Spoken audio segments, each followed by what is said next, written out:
walking around, head in the clouds, I wanna wake up to a dead in the grave. But then it's too late, we need to be ready to raise up. Welcome to the end of days. Everybody is slaves, only some are aware.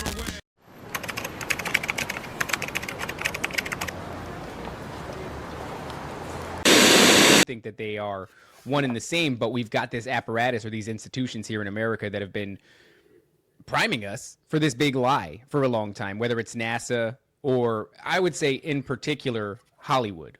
Hollywood has been feeding us via the propaganda machine this narrative. This is actually incredible. Can we play a little bit of this, Top? I don't know if we'll get popped or pulled off of YouTube. You're preaching to the choir. There's no question. Like, why are they priming you? Why are rich people involved? What's the agenda? And I would highly recommend a book and a guest, Charles Upton, who wrote The Alien Disclosure Deception, The Metaphysics of Social Engineering. So I think he had it down that this is social engineering and that these phenomenon. I'm not discounting the phenomenon. I think some people are liars. Some people are having these phenomena, but they're very similar to what people used to say I was visited by like an evil entity. What's worth mentioning about that, William, is that a lot of these instances, these encounters can be stopped when people evoke the name of Jesus Christ. And that's one that I've seen people try to reduce that to like, oh, well, it's an egregore. It's a thought creation that you have so much belief in. And because we're spiritual and energetic beings, our belief in a thing is actually a tangible power.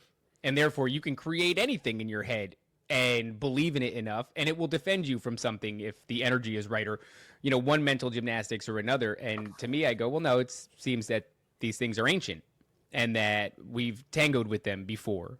And right now what we're experiencing is a rebranding.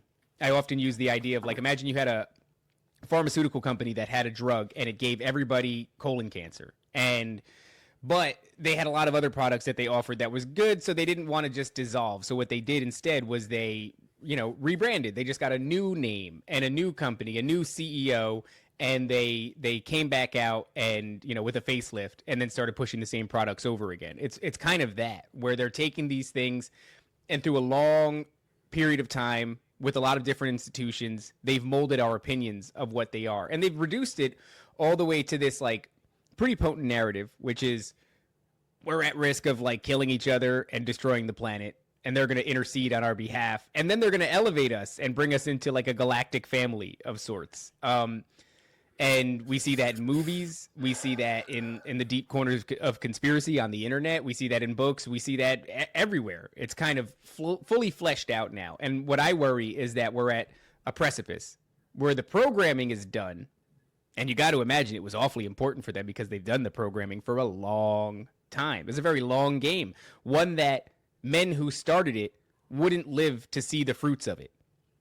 And yet they continued on for all this time. Surely it's important. Surely there's an end game. And I kind of feel, especially these past few days, because the egg thing is strange. I don't know if you've been following it, William, but it's like, it's not that strange. If you understand the occult and Crowley, go read Crowley and the idea of an egg and the idea of the body of the soul as an egg, and his references in the Book of the Law to an egg, reference all that stuff. It's a very potent symbol. And so I think that's, and you'd see Lady Gaga was once brought into a show in this divine egg. Yes. These are all occult references. She's a witch, in my opinion. Oh, yeah. So it's called the Orphic egg, Orphic egg. And this is something that is like in a lot of cultures' mythos, as far as their creation mythos. There's Lady Gaga crawling out of it. All in the egg, right? That's what he said? That's what Lamb said, apparently. Some sort of revelation that was given by Lamb to Crowley. It's his parting words to Crowley were, "It's all in the egg." So there you go. So it overlaps too. And we'll read the Book of the Law. I don't have my reference manual at the ready, but yeah, the egg it's an important symbol through Crowleyism, and I think the occult in general. So it makes sense that people are being, like you say, primed. People are being primed for an event, and at a certain moment, they will pull the trigger on that event. Much like 9/11, if you remember the lead up to 9/11, they were like, "Oh, Islamic terrorism's everywhere.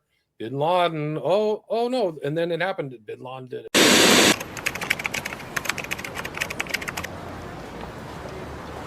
The hypnotist on planet Earth is a oblong box in the corner of the room. It is constantly telling us what to believe is real. If you can persuade people that what they see with their eyes is what there is to see, you got them. Because they'll laugh in the face of an explanation that portrays the bigger picture of what's happening. And they have.